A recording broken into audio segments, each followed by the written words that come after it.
Today we're going to be talking about expectations and why you should not have any. So when I mean this, I'm talking about expectations with people, with certain how things are going to work out, how this interaction may happen. Don't. Having expectations sets you up to be disappointed every single time. You go on having very, very high expectations about this person or this interaction, and it doesn't go the way you want. And you're disappointed because you expect people to respond a certain way. You expect interactions to go a certain way. These are all things you can control. And I think if people understood that more, then people won't be disappointed or have that anger towards other people when coming to interact with them. What I mean by anger is when we have expectations, there is this underlying feeling of anger that arises once that expectation doesn't meet what we wanted, right? So if something doesn't go our way, we get upset. So if we're interacting with a person and it doesn't go the way we wanted, we get upset. But why? Because of those expectations. Expectations are literally there to set us up to be disappointed.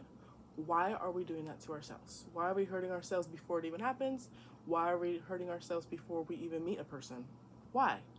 Also, expectations can be you have an expectation of what you believe a mom should be. You have expectations of what a dad should be like. You have expectations of what a sibling should be like. These are expectations that are not everyone's reality. People are going to do what they want at the end of the day. Whether it's a mom, dad, a sibling, even a close friend, even another family member, they're all going to do what they want.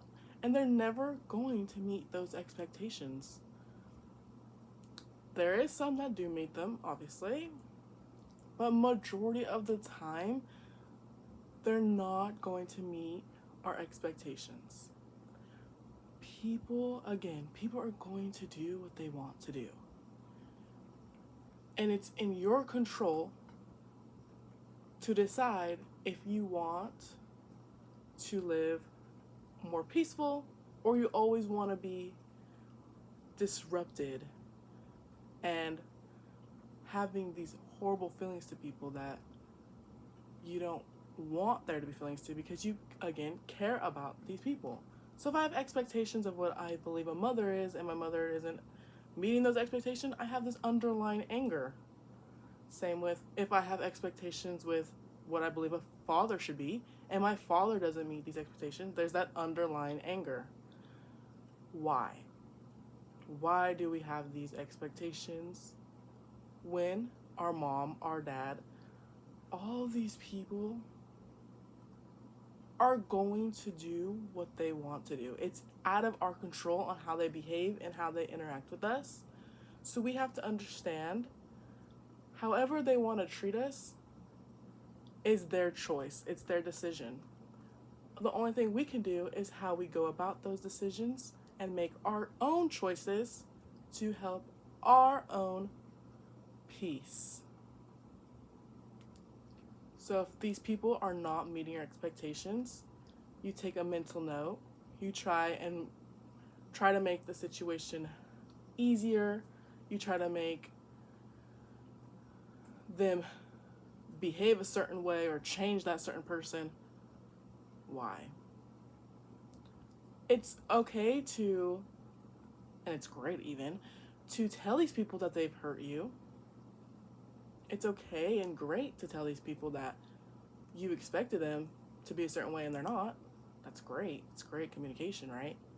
But then if they go and do the same thing and keep hurting you, and there's nothing we can do.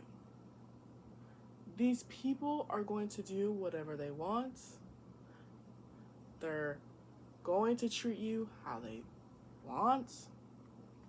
And it comes back around to that saying that I no longer believe in is treat people how you want to be treated. I do believe that part, But I can't not expect people to treat me how I want to be treated if they were not shown how to be treated. So that's why I can't have these expectations, because I'm working with people or dealing with people that have never been taught or shown how it is to treat a person. So there's no need for me to have these expectations with people that maybe grew up and didn't know how to treat a person, and that's okay. It's not their fault. We can try our best to teach them only if they're willing to learn and be open. If these people are not willing to learn and be open-minded and wanting to do better, there's nothing we can do. We can offer the help, we can extend the help, but if the help is keep being rejected or ignored, there's no need for us to be disrupting our peace in order for them to fit what we believe they should be. There's no need, because we've done all we can. We've tried all we can. There's no need for us to do this when they don't want to learn. So there's no reason to have expectations with certain people or people in general, or even interactions in general, because life is going to flow the way it's supposed to go. Things are going to happen for a reason that's out of our control. People are going to behave a certain way, and all of it is out of our control. So the only thing we can do is move accordingly and move willingly to those who want to work and want to do the work with us and want to move into peaceful life and not a disruption of life. Because again, we matter more than these people and these expectations that we have. And there's no need for us to get upset when people don't meet those expectations, because they are here to just disappoint us. It's not worth it. It's not worth our time. Expectations are just setting us up for disappointment and failure. So let's go in knowing that next time we interact with someone or try to rewire our brain to understand that we shouldn't have these underlying feelings and underlying expectations when it comes to certain people in our lives, like our family and friends. There's no need, because we want that peaceful life and we don't want the disruption of life. So let's always remember that we matter more and we can do this.